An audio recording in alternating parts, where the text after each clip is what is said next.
before, he's been able to play this PL to make a, like he's aggressive, it's like coming mid to gang and getting towers early, and he's very good at enabling Anna in that way. They're very invested in Anna having a good game, more than Notel having a good game.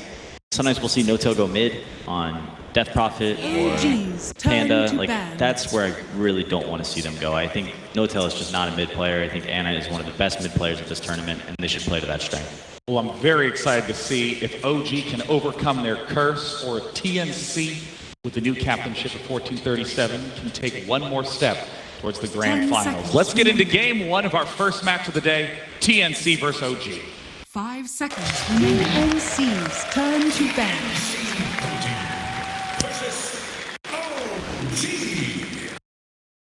Game one. The draft is just the best. I love the draft stage, man. We saw some pretty hype games yesterday. Oh, TNC first ban Alchemist. It's not a bad strategy. Love it. We see very team-specific bans coming out, especially the later we get into this tournament. Teams start realizing what other teams are good at, and they start realizing what they're actually not so good at. OG's turn to pick. I loved when you pointed that out with Team Secret just going as anti-GH as possible, banning Wisp. It almost worked. Selecting I think that they were in a great position to win that series yesterday. I think a couple key mistakes in that game 3, and we could have seen Team Liquid eliminated very, very easily. Lich, he's back. First pick Lich. Okay, you love Lich. I love him. Let's see what got overlooked. You want to marry him. Wisp and Earthshaker, both overlooked. A lot of teams up against the Lich will go towards heavy summon lineups, which can be directly countered by a second pick Earthshaker. So I'd be quite surprised to see TNC either to let Earthshaker go back to OG.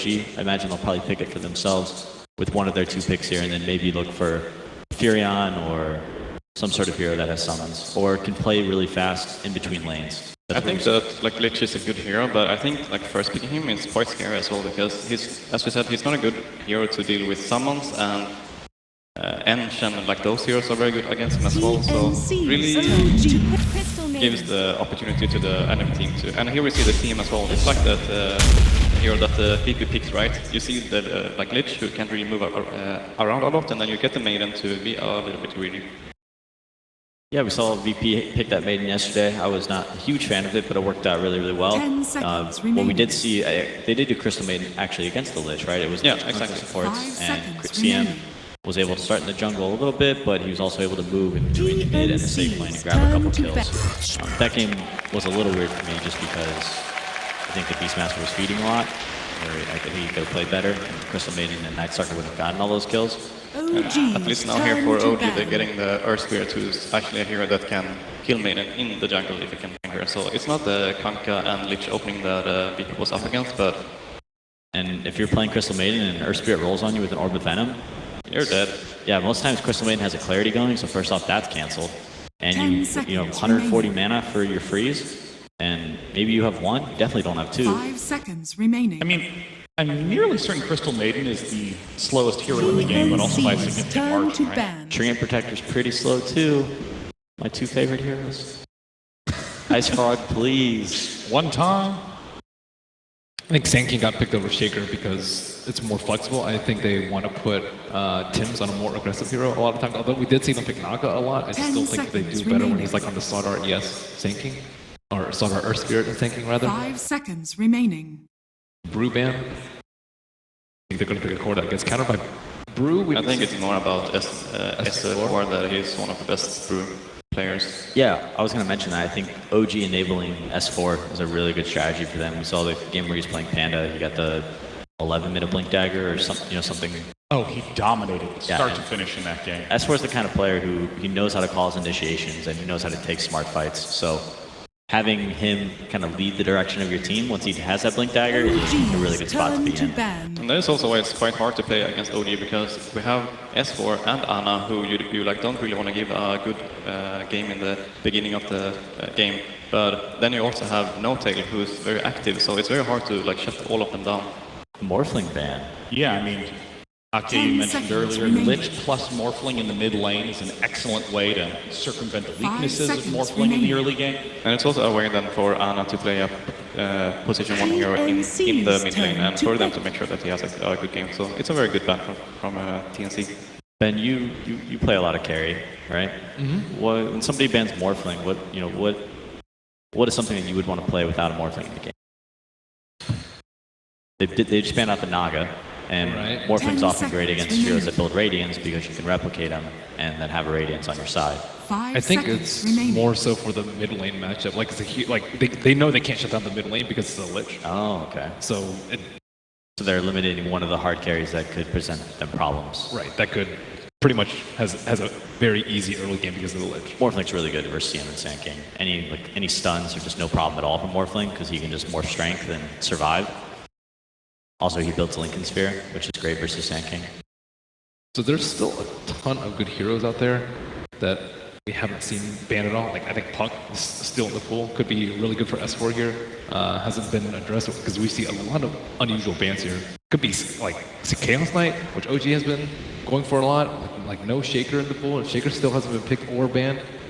Yeah, that's surprising to me. I'm not the biggest fan of CK because they have the Sanking Stun and Crystal Maiden AoE if you can get the ultimate off to kill off the CK illusion. So it's tough versus CK, but certainly CM is not the tankiest hero. Yeah. Well, also, I mean, we've seen several Chaos Knight games on the main stage, and he gets kills and gets farm. Feels unstoppable, and if he doesn't, he doesn't even feel like he's in the game. No-Tail's got one of the better senses for playing that hero, I think. We saw the CK yesterday really just roam around early and not get a lot done, but I think No-Tail's got a nice balance of being ready to fight, also moving to create fights. There's also the Void DD combo, too, that's still open up for OG. 10 seconds remaining. Do they play Void on the safe then, or? Yeah. I think maybe Darkseer is a way for them to make sure that OG needs to help No-Tail as well. Because if they leave No-Tail against the Darkseer, then usually Darkseer farms a lot and it's very hard to take the mid-game when he gets his mech on Darkseer. But now they probably want to get a support there to help him out, and the Earth Spirit, he doesn't really want to be there. He definitely doesn't want to be there. They probably want to pick somebody that can solo up against this Darkseer in lane. First thoughts, I think possibly Anti-Mage for OG could be an option. Looking at the TNC lineup, I feel like their current strengths. Team fight. Lots and lots of team fight. Good disables. Darkseer, no disables, but massive amount of team fight. Set him up for the Sanking Stun, the vacuum to Sanking Stun, and Darkseer, he usually builds mech, and he can go pipe as well, so that really gives him a lot of magic resistance and health from the mechanism. So Darkseer does a great job of enabling melee cores to be more effective in the early game with Ion Shell and Surge. So in these next two picks from TNC, we'll most likely see either one or two melee heroes to, bolster his strengths, which melee heroes don't actually match up that well versus Lich and Earth Spirit because of the proximity of how their spells work. Lots of AoE, and the closer people are together, the more damage they're capable of doing. Necrophos as well, with his aura especially, constantly on melee heroes throughout team fights. And like there we have the hero that we were talking about, that they can put on No-Tail that actually can solo against Darkseer. That's quite well. They can solo for Darkseer? Yeah, I think so. They can sustain, and I haven't played a lot of the new Necrophos, so interesting. The only problem is if Sanking drives by and gets an Ion Shell, they're probably going to be ready with TP on Earth Spirit to help. Luna. Second appearance here on the main stage. Look at that melee core I predicted, just popping right up right away. I'm on top of it, huh? In your defense, Luna is the meleeest range hero in the game. Yeah, people like to go melee range on Luna, right? So ideally the Ion Shell should just work for itself. She's Either way, when you're right, Peter.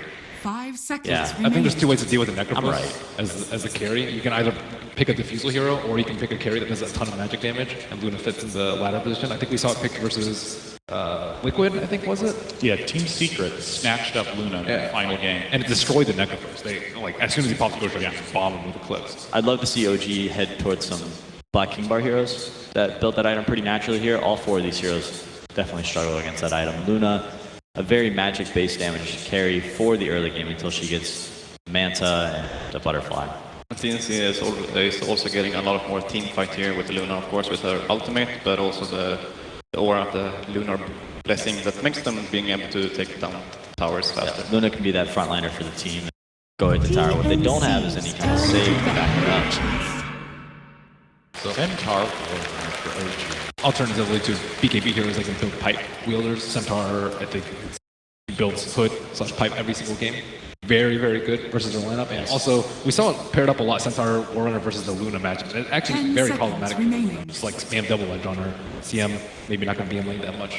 5 seconds You're not remaining. really in danger of dying a clip because of the hood. I want to ask the same question that I asked earlier, but for OG. How would you describe this lineup, its strengths right now? Team fight and laning prowess. I think that they're set up to have a better early game with the Lich, and they'll probably take a decent early game advantage. I imagine Centaur will probably go hood first, or maybe even rush a blink, and we'll start looking for activity on the map. Darkseer, being the 3 position, is most likely going to be farming quite a bit more than the Sand King, who is most likely slotted as the 4. So we can expect an earlier blink dagger from OG and have them begin initiating fights, and TNC might be on the back foot until the 4 position and Sand King catches up. I mean, especially with the Earth Spirit, that wherever there's any weakness, he can bomb in so easily, transitioning into Centaur and the blink dagger. It feels like OG wants to kind of take the fight a bit back and forth. Like they have the center to be able to run out when Luna is coming in with her ultimate, and maybe they use the vacuum and wall on Darkseer. Do you think we can expect a aggro tri-lane from TNC? Could be. How is Darkseer against Centaur? It's quite even. It seems fine. If they, Yeah, I think yeah, they should just block the hard camp. Oh, I see. Otherwise, the Dark is just going to push out the wave and pull the hard camp and Talk about that. Can you explain that? Can you explain that for everyone who doesn't know what you're talking about? That the Darkseer puts iron shells on the wave and he pushes it out. So I'll talk about the ward. Oh, the ward. He puts the the Centaur is going to bring a ward down to the bottom lane in case he's like against the Darkseer, and he blocks the hard camp with the ward so it doesn't spawn. So the Darkseer pushes out the wave with iron shell, and then to take it to win the lane, to beat Centaur, he denies all of his creeps to the neutral hard camp there. So if Centaur wards that, then those creeps won't spawn, and that opportunity for him to, or for Darkseer to get ahead won't be there. And here comes the Cuckoo, Queen of Pain. Ana on Invoker, going to be versus Cuckoo on Queen of Pain. The draft is complete. Will TNC be able to let Luna get the farm needed to conquer in the end game, or will OG's building towards supporting Ana give them a victory here in game 1? Let's head down to the casters to get this match underway. It's been a year, Lumi, yet it feels like this could be deja vu. In 2016, OG was shocked when TNC took them down 2-0 in a similar circumstance in the lower bracket, I believe in this exact same round, to eliminate them from the International. Only 5 players from that match remain heading into this tournament. The lineups have changed, perhaps the styles have changed. Do you think history will repeat itself? I don't know, but we're about to find out. I think it's always very dangerous. Oh, come on, you gotta give me better than that. Okay, well, I was trying to get into it as you brutally cut me off. But I think it's very dangerous to assume that, hey, it's the same matchup. It's going to be TNC taking it again. But I think last year TNC in this position came in as a team that didn't expect to go too far. They were playing as if there's nothing to lose. Whereas on the other side, OG, they're destined to win the last TI, right? They started upper bracket, they got shocked by exactly. then they got bounced out. Right, so I think mentality-wise, it's very different this year around. And coming in here, you could make the argument that TNC is supposed to be in the upper bracket still. They're supposed to be doing a lot better. They represent... I mean, I don't know. I'm a little worried about OG. They're already asking for suggestions from the viewers. What items? Well, for Fly, he buys nothing. He buys wards. Maybe has one GG branch. He's going to buy Tango and keep sharing with his allies. It's 2 very different ways of asking that same question, right? Yeah. Jarex is like, well, which of these amazing core position items that can change the game should I get? Fly's like, can I get boots? Please. Well, the good thing for Lich is that you do have the high natural movement speed, so you don't maybe need the boots till a little bit later. So, I think coming into this tournament, to expand on your point, you were talking about TNC, a very different mindset, where that core that got them, the big upset last year has stuck together. 3 of their players remain with a new captain, but similar formula, another North American player being imported in to hopefully lead the team to greatness like Demon did last year. So, you look at this matchup, they start in the upper bracket. It looked like versus LFY were just outmatched. What is kind of their trajectory heading into this game? So I think they were outmatched by LFY because it wasn't the same TNC that did their bread and butter, right? They came into this tournament leading C with their own particular playstyle, which is, hey, we're going to Bat Rider Silencer you. This lineup that involves with a lot of precise team fight coordination. And I'm glad to see them that they're doing this again. Like yesterday, they picked Broodmother, which is not a Cuckoo hero. They picked Alchemist, which Cuckoo does play, but only once in the last 6 months. These are not comfort picks for TNC that we saw yesterday. Today, however, this is all TNC special. We're going to see the beauty that is the Vacuum Burrow Strike. Tims and Sam H. I mean, I know they show Universe and Zai, you know, like you called it the love story. This is the C love story. Like Sam H and Tims, they're mind linked when it comes to initiation. We're going to see some crazy combination for them. All right, well, save the kissing until after the victory, TNC. Let's not get ahead of ourselves. Cuckoo also playing one of his best hero. We'll see if he's going to be effective. He's only 50% in this tournament so far with the Queen of Pain, but this is probably his namesake hero. So this is a very good look for TNC. They're playing their strategy. They're playing with the comfort picks, and I think they're going to bring it to OG.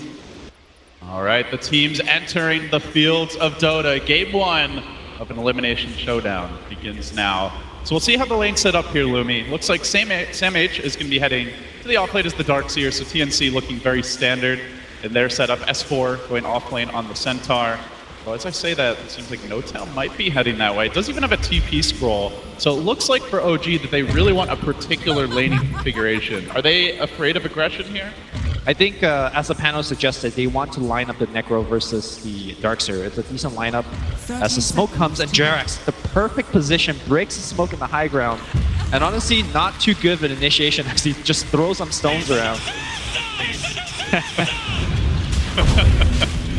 Great minds thinking alike here. Cuckoo now going to try to trade out with Jerax a little bit. They do assume position to snag that bounty rune. This is really big. At the very least, they probably can get the bounty rune edge if they commit, but no, TNC are going to back away. So the smoke expended, a lot of damage done early. This Queen of Pain. And more importantly, you force Queen of Pain to take Blink, so that's a lot of a harass that Ana doesn't have to deal with in the Shadow Strike. So yeah, he does start with a lot of plus stats here, so already ate one of the 2 full tangos.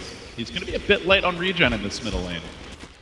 I mean, that might seem like a small thing, but Jerax's move to break the smoke, force Blink or Queen of Pain, just gave Ana the lane that, like for the first minute and a half, and he has got the better block, so. And to make matters even better for OG, I believe they may have just seen this ward dropped up towards the top side, as Jerax had previously warded that exact same clip, so they might even get a D-ward as well to start this laning stage. These are all little things. They don't directly translate into gold on the board, at least not in a major way, but indirectly can make a huge difference in the next 5-6 minutes. But top lane, this could make a direct impact. Burrow Strike coming through, looking for the first blood. S4 will go down. TNC grabbing that kill early. LD, this is giving me the same deja vu. LGD ran a offlane Beastmaster and Lich yesterday combination. And remember what happened? It was Beastmaster moving too forward before the Lich got Frost Armor. Same story here. If you're playing at the offensive Lich lane, you definitely want to make sure that you hold back for a while and make sure you get level 2 on both of your heroes before you venture forward. Although with that said, OG does have the beneficial bottom lane, getting the matchup that they want, the Necrophos versus the Darkseer. We are going to see Fly go for that D-ward now and eats the Dire Ward. So OG, I mean, they already had the ward there, so they should really have the ability to dodge these ganks with full vision supremacy in the top lane for now, but a bit of a sloppy start gets them TNC rolling, and we'll see. Meanwhile, this Necro versus Darkseer lane, is it, so you consider it quite advantage for the Necrophos? It's not too advantage. I mean, normally when you pick Darkseer, you pick him for the mid-game team fight, but also for the lane dominance, and he's not getting that part. Like, he is not going to be able to dominate NoTail, so in that sense, it's a small draft win for NoTail, and he's also going to be able to farm for a big item should he choose to do so. Because I don't think Sam H is going to be able to deny any of his farm. Despite the D-ward, Tim's still playing aggressive here on the north side of the map. He is going to try and snag a bounty rune, does so. So roaming constantly. This'll come in handy. But his movement's largely being tracked. Not sure if they'll identify that he's moving towards mid now. Bottom lane, NoTail. In danger. Necrophos staying alive for now. Doesn't have that point in the Ghost Shroud just yet. Yeah.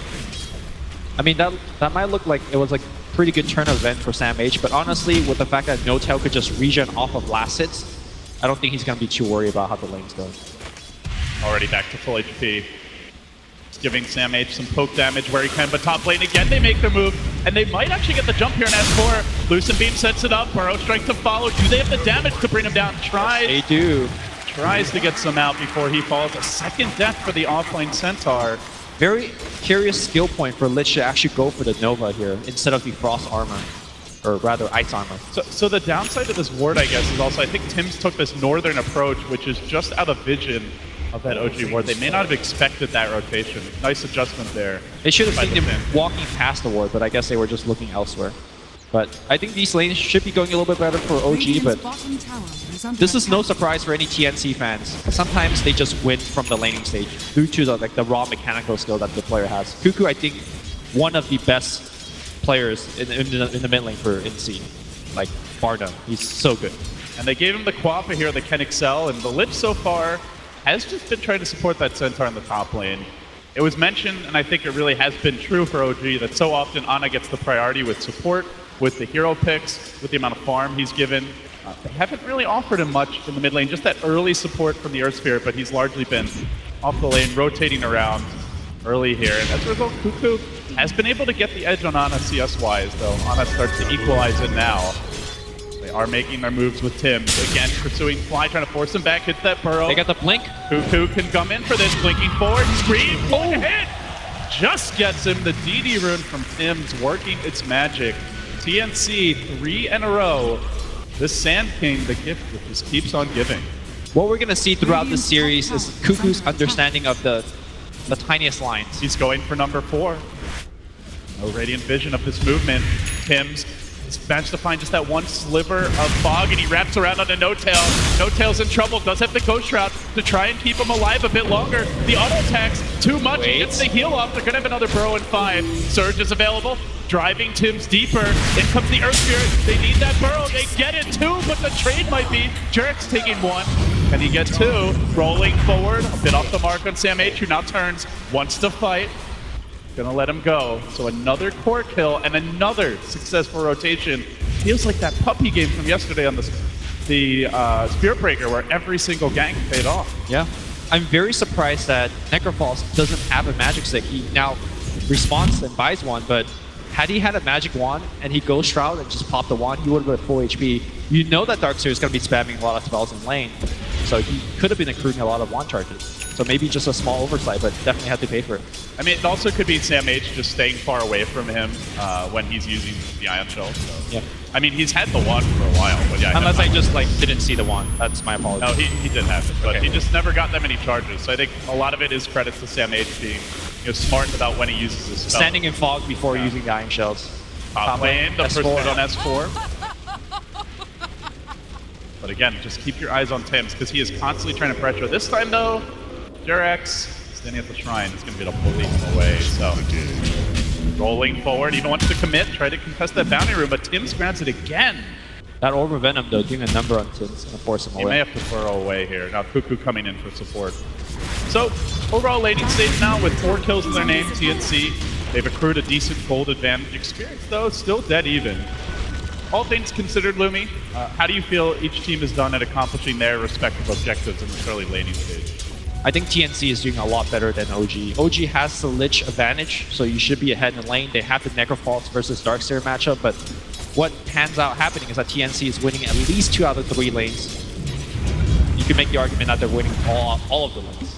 Smoking up, TNC do move over towards mid, while meanwhile in the top lane, Raven's in trouble, has the teleport scroll, but a stun from S4 could do him in. He's got decent move speed with the slow coming through from the lid. Sunstrike to follow. He will go down, even pump the fairy fire, but mid lane, look at mid. Eyes on Ana, who's been corralled by Cuckoo. They'll take him down. NoTail even rotating, does have the Reaper's Sight. Isn't enough damage though, not quite. 1437 skates away, now that punishment for NoTail, and TNC get away with all 3. A 2-for-1 around the map, and they might get more. Cuckoo, he's got the level 4 screen here. He can go on Jarek. He will do so. It's a triple for Cuckoo. Blocks the row while doing so. He might be in a little bit of trouble under the tower. Fly trying to body block him. He has Nova looking to, well, Cuckoo. He's a little bit short on the mana here. The Blink's cooling Blink, down. 1 second. Blink, he's out. And with the Sunstrike already expended, they won't have one in time. Cuckoo outplaying OG. This is where Cuckoo is at his best, walking that fine line, knowing when to go in, knowing what spells to use when you only have like 150 mana and making it work. This is Cuckoo. Like, this is the one game you know he's playing well, for sure. Meanwhile, Sam H taking advantage of that movement from NoTel does drag the creeps off and do a little bit of jungling here, get that extra bonus experience. Definitely one of the benefits of a Darkseer who's left unchecked against the solo here. He could be more greedy in the jungle and get away with it. But look at this, TNC now making their move towards top, smoked up. Will this next gank also be successful? OG are anticipating it perhaps. They're not going on Raven. No, they're going to try now. Rolling Boulder forward commitment with the Stampede. Follow-up, he doesn't have Eclipse yet, but now TNC want the turnaround play. Doesn't seem like it's going to be happening. The Sand King of Tims has to back away. TNC wanted Bottom lane onto NoTel. The dive from Cuckoo has the Ghost Shroud to try and keep him in fighting shape and fumble. Not available. Reaper Sight with a silence. He dodges the boulder though. Bottling up. See ya. Cuckoo finally dealt with. OG certainly needed that. Yeah, very good movement for OG, setting up the kill on top and then defending their core from a kill on the bottom. Very nicely done. What TNC wanted to do is rotate their support to the Luna as soon as she picks up that level 6 and set up an Eclipse kill. But I think OG is just one step faster, one step ahead. And with that Clop rotation, it does free up Ana in the middle lane. He's been doing a lot of chip damage. And now it's becoming quite substantial structural damage. This tower's down to 400 HP. Likely goes down the next time that someone leaves the lane unchecked.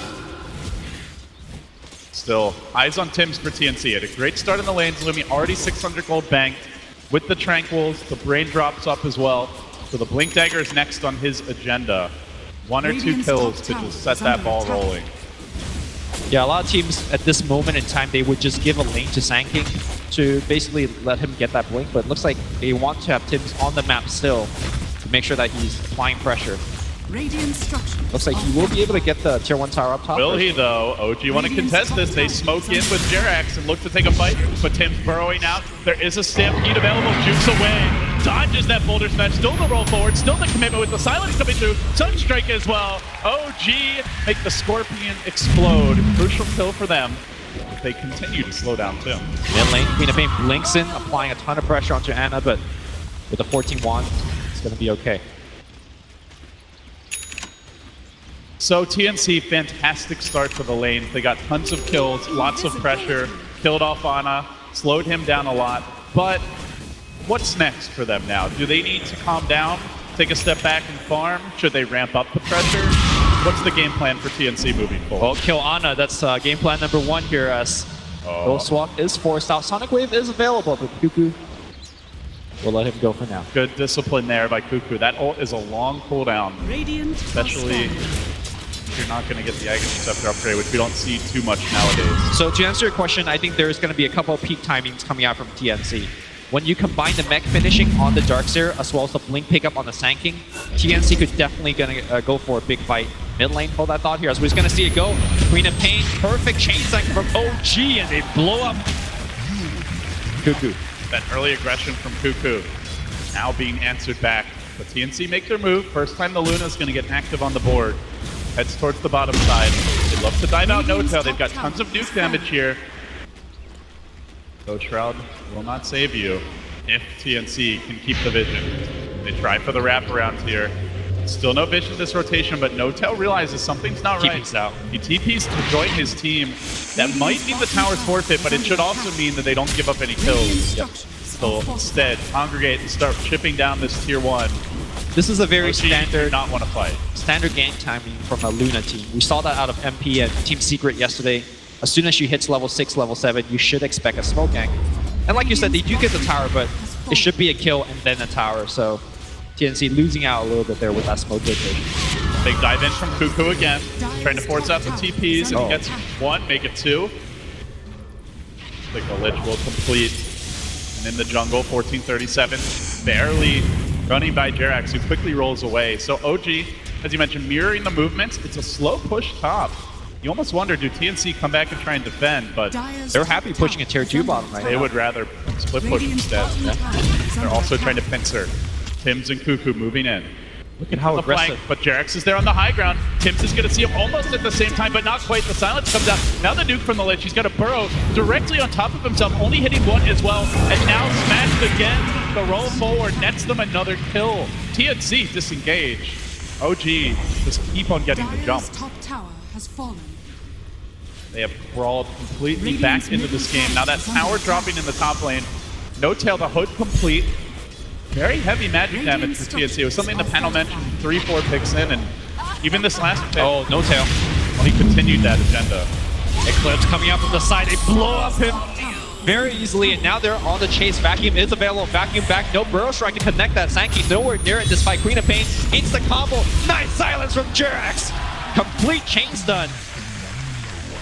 You talked about how good TNC are at hitting those intricate combos, but OG, they've been the ones really delivering in that department over the last couple minutes. Yeah, what's really lacking from TNC is just the raw power of stuns, right? They have one Burrow Strike as an AoE disable, and that's going to be the best combo spell with the Vacuum. They need that blink.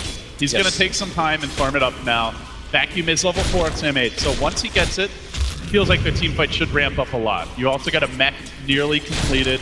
So that appears to be the timing for TNC. Get those items. You know, the Luna will try to farm towards late game as she completes her Mask of Madness relatively soon, but you're really looking for that big AoE team fight combo. Yep. We could fight that here. Links out just in the nick of time. Jerax not here for once. So I do want to mention that yes, you know, the blink dagger timing on Sanking is important. The mech timing is important, but the counterplay from OG is going to be that Centaur ultimate, right? Like, if the Sanking Burrow Strike is expended, there is really no way that you stop Stampede from engaging or disengaging. So it's very important. Well, I mean, Frostbite stops one, but when the whole team runs at you. No, you're definitely right. Stampede is great against TNC. They have to chain everything in a very small window. Basically, TNC has to win the team fight during Vacuum Burrow Strike. If they don't win it, then OG has the option to win or turn. Cuckoo, for once, is getting the vision here. A dire scan reveals nobody is top, and they're going to see Jerax. Also, Ana out in the trees. They might even go for this Invoker. If he's still sticking around, that would be the much juicier kill. Ana just walking right by, and actually dodges away. It is nighttime. I mean, they have a ward though, right? Shouldn't they have? They're afraid of what lurks behind.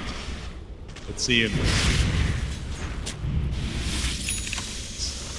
You know, this is no pop ult for 5 seconds. This is the third Invis rune that Cuckoo has picked up, but hasn't really converted them into too many kills. Yeah, where he was absolutely dominating that middle lane early, he's now 30 CS down. Net worth is slipping as well.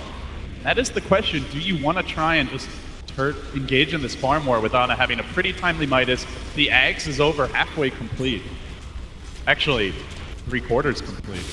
OG gonna show on the mid. Quick kill here.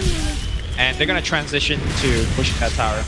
I mean, if Ana, top lane, big dive, but immediate rotation comes in, hits the 2-arrow tornado, and now look for the turn. Rolling forward, Jerax is going to miss on his opening, but they don't want to commit too much just for an Earth Spear. Now comes the Vacuum, now comes the combo, the quad ball, he gets silenced! Jerax denies him. Cuckoo can't get his ult up. He blinks up, he scatters back. They're going to lose 3 in the end with that Crystal Maiden mid, and they don't even get a kill. The teamwork from OG, keeping the dream alive. Raven gonna try to get the best thing out of a Bass situation. Gets to tier 2. Had he had a tier 1 to port 2, maybe he could have joined with a teleport scroll and an Eclipse, but that team fight looked over pretty fast. Just shows you the power of Stampede against TNC's draft. And the power of the Earth Spear with the silence as they now set up on the bottom lane. Luna not gonna quite get clipped by the Sunstrike, but the threat is there. Take another look at this engagement. It is so important for TNC to get things done during the short stun duration of that Burrow Strike. And if you don't, man, look at that Jerax silence and stun. Pop was mid-cast animation on a level 2 Sonic Wave there when she got first Boulder Smashed and then silenced. Narrowly dodging what could have been a catastrophe for OG. It's going to be a long while until TNC will be able to fight with their Luna. Luna, despite how farm she is, still needs the BKB, still needs to finish the Manta before she could really stand in the front line against this kind of dangerous nuking combination of OG.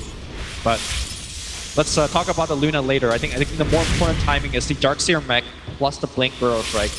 And TNC is almost there. Just needs 150 gold on Tim's. And we're going to definitely see a smoke from TNC. And they'll need this 4-hero group up to get something done. Perhaps Raven will join them, but one of the issues that we've seen with Luna is that she just needs so much farm after that laning stage to be a high-impact carry. She's very squishy. She's got low attack range. Sure, the Glades can bounce fairly far, but she often finds herself in the middle of fights out of position and dying until she gets, say, the BKB, the Manta, maybe a Butterfly working in there somewhere. Like, a lot of big, expensive items, so... And because her ally doesn't have anything like 4 staffs, and you're playing against Stampede... They don't have a Dazzle, they don't have an Oracle, they have no save. It makes positioning that much harder. TNC just essentially has to outplay OG and you're up against the Centaur. So it does feel like the Luna is very much just a supporting cast member until that 30 to 40 minute mark when the farm finally kicks in, but that also kind of plays into Ana's wheelhouse as the Invoker. Not to mention the late game Necropost, the Centaur Ags. These are not things to sneeze at if you're TNC. So it kind of goes full circle, and I do feel like it is all about this mid-game timing that we keep on harping on. With the Darkseer level 4 vacuum, the mech online, the Blink Dagger on Sand King, can TNC find those incredible team fights? I mean, just look at how afraid TNC is. If you want to go to Dire Vision, they have 2 wards in the enemy jungle, but you just don't see any members of OG. Even with the Blink Dagger, it looks like they just got a glimpse of the Earth Spirit placing a ward. Even with the Blink Dagger, they don't feel kind of aggressive enough. And I think they might be missing one of their peak timing right now. Well, they're going to try to make something happen here. Perhaps on Jerax. They see him roaming around on their side of the river. They hesitate for a long time, assuming almost that he has his whole team there. Yeah. But in fact... It's just Jerax. Just Jerax. OG are farming. Yeah, comparing to what OG's doing, you know, TNC's grouped up as 4, holding hands, being afraid. And OG's spreading out. They're letting that Midas on Invoker kicking in. They're Necro's doing well. Same thing with that Centaur, so... I always feel like OG are a bit in their heads after the last few ganks that backfired. And meanwhile, Ana just calmly continuing his own farm progression. The Boots of Travel complete, the Ag's already out. And now the BKB, the next crucial item for him. Once he gets this BKB, Lumi, they already have a pipe on the Necropost. They're building another hood and potentially a double pipe here on OG as S4 completes that hood. Yeah, pipe. It's all magic damage until this Luna gets big.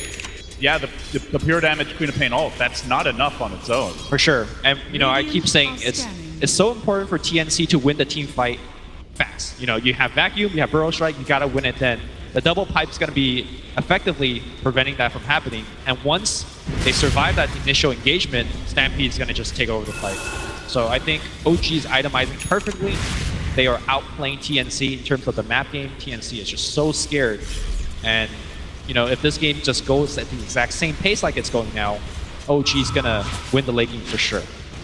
And you know TNC feel a little pressure to make a move. That's why they went for these mid-game items. That's, you know, part of why they drafted the way they did is they wanted to be on the offense right now. But it's actually OG making those plays. Rolling forward, Jerax tries to start. Won't see an opening. TNC back away in time. The ward perhaps assisting them at a critical moment. Oh, I think they might be waiting for yet another timing. Samage is about to pick up his Blink Dagger, so maybe that's what they're going for. Blink Vacuum, Blink Burrow Strike, and right there and there. So yeah, they get the Blink and they go immediately. This has to work. It's got to be perfect, but OG, they might have the superior position here, lurking in the trees. They do back away, but no more ward for the Dire. They won't actually see them backing out. This Radiant War saw that there is a Darkseer Blink, so OG's got the full information. Freshly planted down from the safe confines of the tree line. Now TNC moving in, trying to bring this tower down. There is a glyph available. Feels like OG want to contest, judging by their positioning. S4 marching forward, no Dire Vision up that hill. Very dangerous to just group up as 5. Could well get caught by S4. If you don't go, you just let OG farm. Ana will continue to pull ahead. Yeah, I think TNC is going to lose out on the economy game. I mean, Luna is one of the best late game hyper carries, so let's not count them out completely. And they do have some amazing team fight. They haven't really been trying to play that game, right? Like Luna has not. I haven't seen too many ancient stacks. They're not really prioritizing the Luna's farm. The early roaming was all about kills for Tims. So I agree with you. She is one of those heroes. It just doesn't seem to be a big part of the TNC approach to this game. Sunstrike is gonna check the Roche. And a Dire Scan will hit Pay Dirt. This could be the moment for TNC. But Queen is mid. Queen revealed herself mid, so that's that big burst Pushing damage. out the wave, but the rest of the team is streaming towards bottom. They've got the tier 1 tower here. Quap should be able to catch up. And on the high ground, and Jarex again, he rolls away. He just keeps on giving. TNC pursue, but it's a fool's errand. He's out of there, it seems. Maybe Cuckoo. Oh, he finds him. The Yule Scepter's there. Double damage available. Dodge away from the boulder smash. Silence. And they corral him, this pesky Earth Spirit. Meanwhile, reinforcements are arriving. They do have a Stampede ready, but they're not going to see an open use. It's still S4. Marking in. He finds Cuckoo. There's the thumb. The back to interrupt, but the Necro already came out. There was no Sand King stun. Tim's headed on cooldown. TNC are flabbergasted as OG again get the jump, get the kill. And again, Lumi, it's Jarex. It started at the level 1 smoke. It continues now. The silence in the previous team fight, every big engagement is being won one way or another by this Earth Spirit. The sense of pressure is really kind of poking into TNC. I mean, when you do a nighttime smoke gank and it breaks, when you're on the low ground like that, you have no vision in the enemy jungle. They were just chasing for kill. They just feel like they had to get something done, and they chase a little bit too deep. They're setting up on Raven. Doesn't have the BKB finish yet, so really can't sit in the front. All the while, Ana just split pushing to his heart's content. He's basically got the BKB now. That little skirmish, he was up about 2k in the Luna. Now he's up almost 4k as he continues to pound into this tier 2. Jarex setting up for the next potential pickoff here. He's on the high ground. He's got the vision of that Sand King. Tims needs to back away, and the tower will fall. BKB is ready if Ana wants it, but he changes plans, now going for the Lincoln Spear instead. Either way, the idea of killing this Invoker, jumping someone and cleanly picking off the core. The Stampede is already an issue, the pipe is a factor, now Mech's been completed on No-Tail, and this Lincoln's might just interrupt that one crucial disable that you need to actually kill off the Invoker. I mean, on paper, they have both, you know, Frostbite as well as Burrow Strike, but Crystal Maiden is such a slow-moving hero, she's going to be on the back line most of the time. So this Lincoln is going to be true. Like, it's going to be blocking pretty much a Burrow Strike all the time. Jarex takes up an Invis Rune and again scouts out the rotation from TNC. I wonder if OG look to fight this. They do have some pretty good vision. That ward that was planted down mid. Still, TNC have not realized that it's in the mid lane.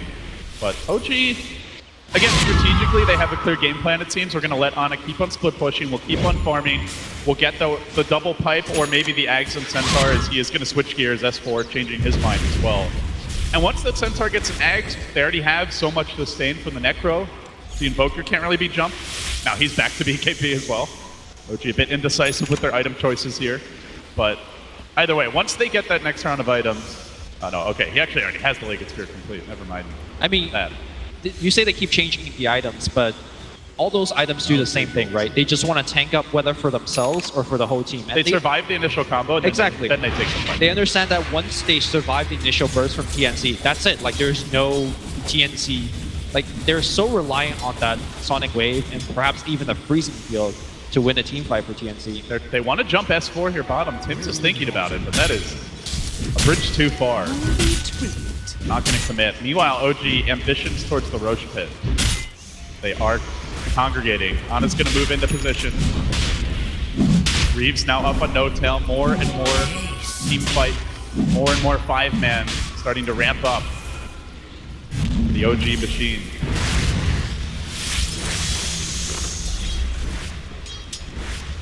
And No-Tail still. Reeves pipe. Not something that we see too often out of Necrophals. They're more worried about, you know, killing people normally. Getting items like Pale, sometimes you see Dagon, sometimes you see Blink. This game, he understands that he's going to be in the front line. S4 is going to be playing the counter initiate. No-Tail's doing a fine job so far. When do TNC make their move? Do they make their move? Or do they just continue to farm and wait for OG to come to them? BKB is done on Raven. Again, still all combat items from TNC. Even Cuckoo going for the Yule Scepter here. It's something for these early skirmishes to deal with the Earth Spirit. This OG smoke up, but it was scouted. This could be an opportunity for TNC. No vision up that crucial hill. They're in position. Does Jarex get caught for once? He's always gotten the jump. The scan hits though. But they know. Yeah. They will back away.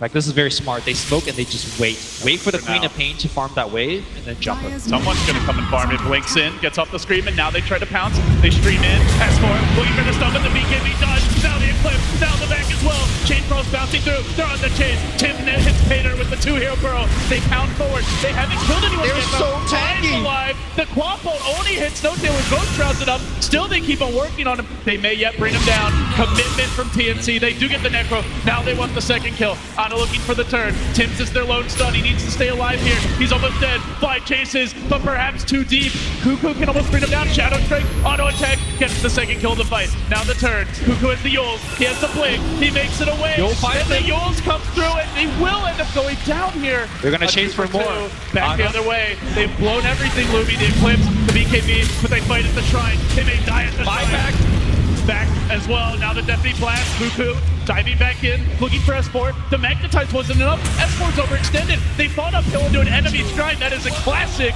strategic error, and they will get punished for it. Fallen. Ana looking for the salvage. Not going to happen. Huge team fight, back and forth, but I think that was just a 4-for-4, right? Including a buyback as well. You could argue pretty even, but the fact that TNC had to buy back on the Queen of Pain is going to stop her next round of items. I think ultimately an OG victory. TNC cannot get any objective off of that engagement. No Roche, no tier 1 tower on the mid lane. Good BKB usage from the Luna, but despite of that, you know, did end up going down. If nothing else for TNC, I think it probably is a little reassurance that they're not out of the game yet. They can still win these fights with good execution.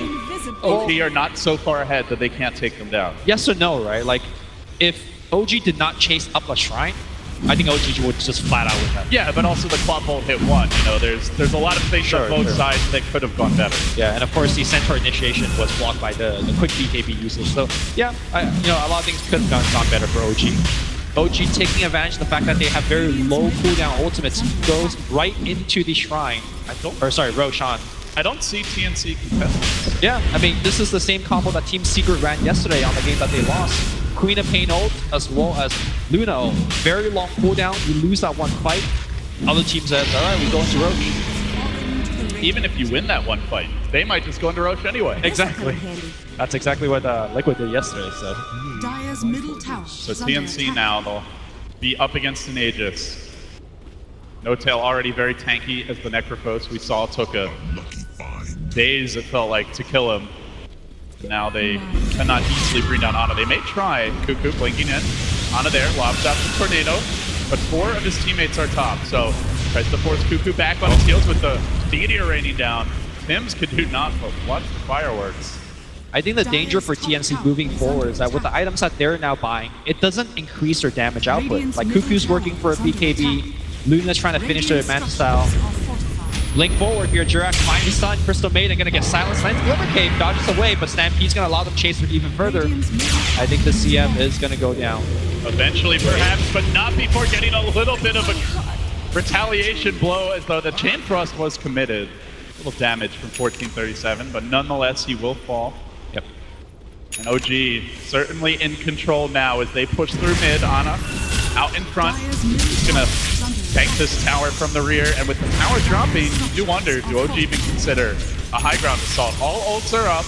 They have the Aegis though, so they could poke at have the Aegis. Yeah. Dire's middle tower has fallen. I mean, I think it's perhaps the safest play is to wait for S4's Aghanim Scepter. He's only 600 gold away, but with the Aegis, they feel confident enough.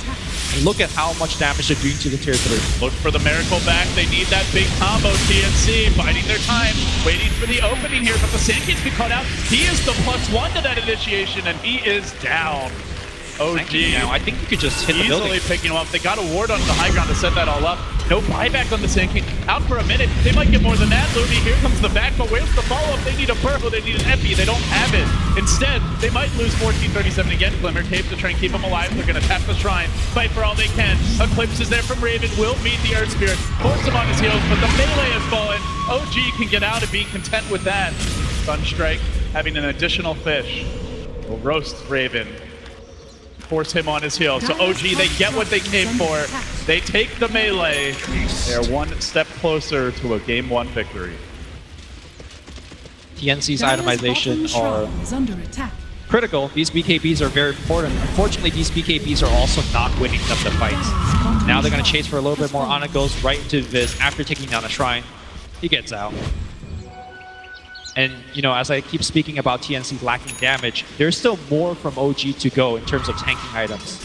That Aghanim Scepter is finished on Centaur, so 40% damage reduction during the Stampede. I just don't think they could kill OG anymore. OG have to screw up. That's basically how it feels now. That they need to waste the Stampede, maybe blow the pipe, someone gets caught out of position, but in a true 5v5, I almost feel even if TNC hit the 5-hero Vacuum, Epi, Puro, Quapple, Eclipse, CM ult, it might not even be enough as long as Centaur presses his ult and there's a and pipe they pop going off. the pipe and the Greaves. Yep. Not to mention, at least right now, you have to worry about the Sages. And that's a big assumption, right? Because OG don't all have to have all 5 out in front like that. They can easily sit back and siege safely behind the Necro, behind the Invoker Forge Spear. They have been doing exactly that, you know, even though that there's a Aegis on the Invoker, they feel that No-Tail is tanky enough to send in front. Now he has a Yules to be used offensively for himself. Now we're going to see perhaps the last hurrah from TNC. They need a perfect combo. This is what dreams are made of for TNC. Here comes the back. Here comes the burrow. Look for the follow. Cuckoo. The ult's cooling down, though. He doesn't have the Sonic Wave. They need to get these kills quickly.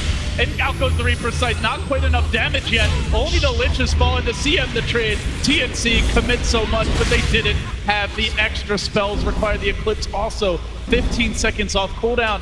It could have been amazing, Lumi. But they just didn't have the icing for that cake. I think TNC is, maybe on tilt is probably not the right word, but just feeling immense pressure right now. Remember that smoking into the enemy jungle where they chase deep for Jerax? Just like small things where timings are just a little bit off. And that might have been the game. Now, I mean, you have your ult again, but no wall. They still have the Vacuum Burrow strike combo, and this needs to strike true.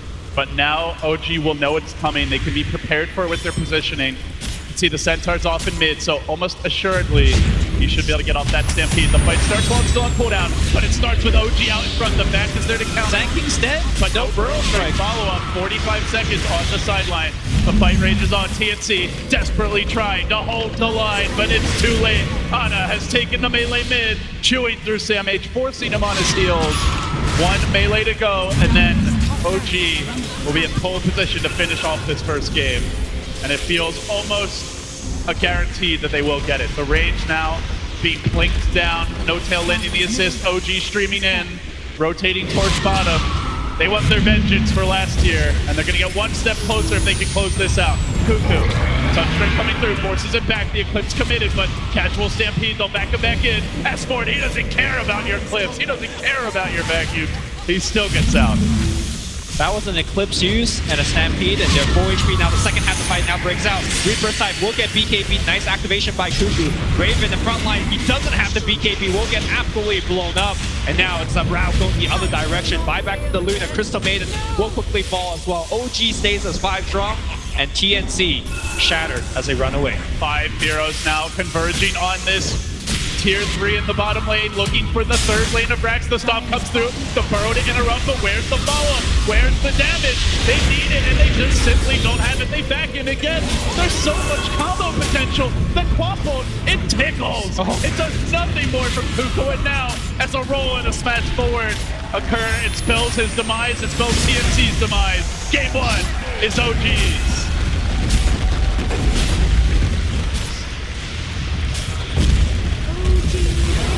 Clinical. And I have to say, Lumi, Jerax, an incredible showing. Broke the smoke gank at level 1. He interrupted multiple other smoke ganks that game. The silence that prevented the Quap from getting the follow-up Sonic Wave in that early fight behind the Tier 1 top. So many fights just never got off the ground as OG, they walk out, they feel good, but they know it is a best of 3, and this one ain't over yet.